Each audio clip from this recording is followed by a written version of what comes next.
ada sebuah komentar atau beberapa komentar yang menyudutkan Fuji dan kakaknya. Apakah Aisyah paham betul atas komentar tersebut? Karena memang bahasa Indonesia dengan bahasa Melayu kadang-kadang artinya berbeda. Ataukah memang dia merasakan bahwa komentar tersebut sesuai dengan isi hatinya? Mari kita lihat di sini ya. Apakah Aisyah paham betul atas komentar-komentar yang dia like?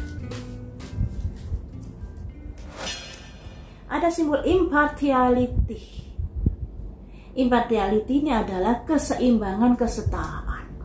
Nah, ini ada kaitannya dengan perasaan Aisyah yang merasa kayak dihujat atau kayak dituduh pansos atau dituduh panjat sosial pada Fuji, manfaati Fuji dan lain sebagainya. Dengan adanya komentar tersebut, dia merasakan ini komentar kok sesuai dengan isi hatinya, bahwa dia merasa tidak mendapatkan situasi dan kondisi yang adil saat dia kerja atau ngonten di negara Indonesia. Jadi ada perasaan-perasaan yang seperti itu dan dia merasa apa yang ada di hatinya ini sesuai dengan apa yang dikomentari seseorang tersebut. Apakah Aisyah sudah menyadari resikonya ketika dia nge-like dari komentar tersebut?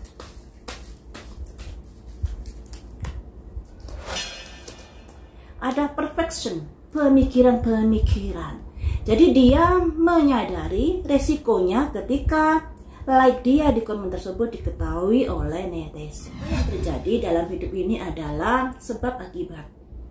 Kenapa Fadli sampai bilang begitu terkait statusnya tidak ada lagi yang bisa manfaati adik gue? Tentunya Fadli juga pikir panjang, karena kita tahu Aisyah dikit-dikit ngomong Fuji, dikit-dikit ngomong Fuji. Nah, tentunya ada tujuan tertentu juga. Selain dari perasaan dia yang juga menyukai Fuji, tapi juga ada tendensi-tendensi lain. Tendensi-tendensi lain ini juga dipikirin oleh kakaknya Fuji. Aisyah jangan-jangan dekati adik gue hanya manfaati, hanya untuk pansos dan lain sebagainya, hanya untuk senang-senang saja dan lain sebagainya. Itu juga dimaklumi, bisa dimaklumi maksud saya. Hanya saja kadang-kadang hati seseorang itu juga pekah. Ketika dia disindir ada perasaan sakit hati dan lain sebagainya. Apalagi Fadlinya kan mengunggah tulisan itu di media sosial. Mestinya jangan diunggah di media sosial, cukup dikasih tahu di DM Aisyahnya agar Aisyah ini tidak merasa dipermalukan di media sosial, tidak merasa direndahkan di media sosial, karena Aisyah ini juga punya keluarga besar. Nah, jadi ya semuanya itu efek dari gonjang-ganjing yang terjadi di dalam situasi kondisi saat Aisyah tiba-tiba nyebut nama Fuji di ring tinju kemarin itu. Semuanya itu ada rentetannya. Dan ada yang komentar, kenapa di balik Aisyah tidak ketemu Fadli, tidak ketemu keluarga Fuji. Nah, tentunya hal ini juga dipikir-pikir Aisyah. Setelah adanya gonjang-ganjing tersebut, sudah tidak ada lagi yang bisa manfaati adik gue. Ada perasaan-perasaan atau pemikiran-pemikiran ketika saya datang ke sana, jangan-jangan nanti dikira saya begini, dikira saya begini. Makanya Aisyah menunggu undangan dari keluarga Fuji ketika memang ada keinginan untuk saling bertemu. Nah, jadi baik Aisyah maupun Fuji di sini jaga jarak di sini karena situasi dan kondisinya yang seperti itu. Serba pakewoh keduanya ini. Serba pakewoh. Sebenarnya Aisyah dan Fuji ini memang ada dari energi alamnya, ada ketertarikan atau gampang untuk menyatu sebenarnya. Tapi ya begitu egonya sama-sama tinggi. Aisyah di elemen api kecil, Fuji di elemen kayu. Elemen api kecil ini gampang semangat juga gampang padam. Sedangkan kayu kalau sudah terpatahkan nggak bisa nyambung lagi. Jadi Aisarnya ini emosinya gampang meledak, sedangkan Fuji egonya juga tinggi, jaimnya juga tinggi.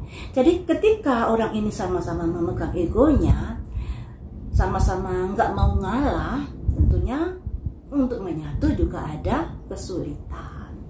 Dulu diprediksi saya mereka akan bisa cair lagi ketika ngonten bareng.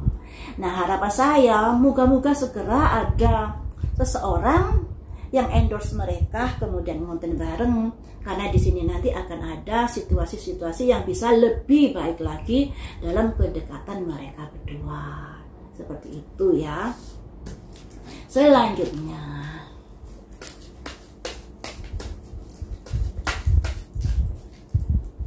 apa yang membuat Aisar seperti itu?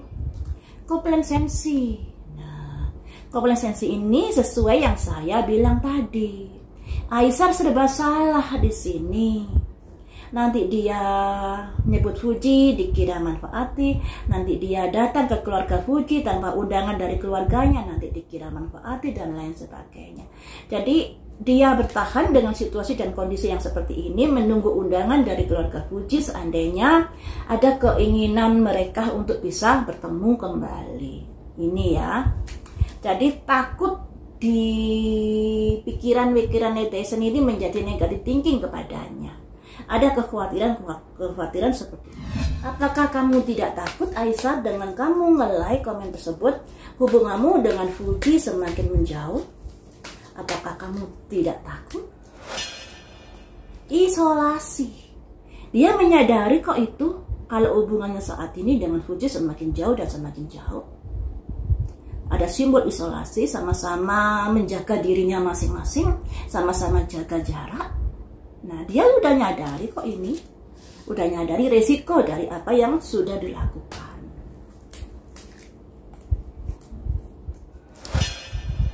Karena jalan buntu semuanya, udah jalan buntu. Kartu ini kemarin kan juga keluar. Ya. Nah, saat ini kartunya juga keluar. Bisa diartikan hubungan Aisar dengan Fuji untuk saat ini jalan di tempat. Tidak ada perkembangan yang berarti, jalan buntu. Jalan buntu, mau begini susah, mau begitu mentok dan lain sebagainya. Nah, ini loh situasi dan kondisi saat ini sedang menghadapi jalan buntu terkait kedekatan mereka berdua. Dan mereka berdua juga sama-sama saling menjauh di sini, isolasi. Saling jaga jarak di sini karena takut adanya komplasensi. Takut adanya situasi dan kondisi yang semakin memanas dan lain sebagainya. Untuk saat ini hubungan Fuji dan Aisar sedang jalan di tempat dan jalan buntu. Tidak ada perkembangan yang berarti di sini. Mentok begitu-begitu saja. Semoga saja ada sosok yang bisa menyatukan mereka berdua dalam satu pekerjaan sehingga ada komunikasi yang lebih baik lagi nantinya. Karena sebenarnya ada energi alam yang bisa membuat mereka ini saling ketertarikan. Yang namanya dunia entertain ini tidak bisa bekerja sendiri, ya. Jadi butuh support, butuh dukungan dari seseorang. Misalnya Deddy Corbuzier, dia sudah memiliki nama besar, tapi mengapa dia suka mengundang orang-orang yang kadang-kadang orangnya itu kurang terkenal? Karena apa? Karena dia butuh eksis. Kalau seseorang nggak eksis, walaupun dia pun memiliki nama besar, lama-lama pamornya juga turun. Sebenarnya dari Fuji ini juga harus berpikiran seperti itu. Nah, jangan merasa kalau seseorang ini mendekati dia, dibilang pansos, dibilang panjat sosial, jangan begitu. Karena yang namanya seseorang public figure itu butuh kerjasama. Demikian juga untuk Aisar. Dia ini orangnya heboh banget dan ceria banget, nggak bisa diem karena memang dia orangnya aktif. Tapi dia ini cepat bosen loh Aisar ini. Dia akan semangat ketika ingin menaklukkan, tapi ketika sudah ditaklukkan kadang-kadang rasa bosennya itu muncul. Nah, makanya juga hati-hati di sini. Nah, karakter seseorang itu memang ada plus minusnya. Plusnya ini Aisar bekerja keras, dia bisa sukses di usia muda. Tapi dia juga gampang emosi, gampang tertekan di sini, juga gampang bosan. Kemudian kalau Fuji di angka root 9, elemen kayu. Kalau sudah patah, akan patah, susah untuk disambungkan. Dan juga ada sifat jaimnya, sifat sombongnya itu memang ada. Ini saya ngomong bukan gelekan Fuji, gelekan Aisyah, bukan. Dari angka lahir mereka memang ada karakter-karakter seperti itu, tapi juga memiliki karakter baik. Misalnya Aisyah bekerja keras, kemudian Fuji juga berpeluang, hokinya luar biasa, berpeluang sukses. Semuanya itu memang bawaan dari lahir. Akan tetapi kalau menyadari bahwa di dalam dirinya atau diri kita ini ada sifat-sifat yang kurang bagus, alangkah untuk bisa diminimalisirkan. Jangan semakin ditinggikan atau diagung-agungkan, ya. Itu jadinya kurang bagus. Jadi seperti itu ya teman-teman. Untuk Aisyah memang mengerti dari maksud komentar tersebut, dan itu sesuai dengan unek-unek yang dia rasakan. Jadi di sini dia merasa diperlakukan gak adil saat sebagai YouTuber di negara Indonesia, dikarenakan apa yang dilakukan menjadi serba salah di mata netizen. Begini salah, begitu salah, juga adanya hujatan-hujatan yang ditujukan kepadanya. Dan kenapa dia tidak menghubungi atau mendatangi keluarga Fuji? Karena takut adanya komplasensi, takut adanya komentar-komentar miring terhadapnya. Sebab dia juga sudah diberikan lampu merah oleh Fadil, ya. Jangan lagi ada yang manfaati adik gue. Itu sebagai lampu merah loh untuk Aisyah dengan keluarganya. Dan itu sangat menampar sekali. Makanya kadang-kadang kita harus berpikir loh teman-teman. Apa yang kita tulis itu mungkin buat kita wajar, tapi buat orang lain itu sangat tamparan keras. Apalagi ada keluarga di belakang kita. Kadang-kadang kita nggak berpikir seperti itu kan, akan-akan kata-katanya biasa saja, tapi efeknya ini menjadi luar biasa. Seperti halnya kalau Aisyah bilang Fuji, buat Aisyah mungkin itu hal biasa, tapi buat keluarga Fuji itu kurang bagus, membuat ada perasaan-perasaan bahwa adiknya dimanfaati dan lain sebagainya.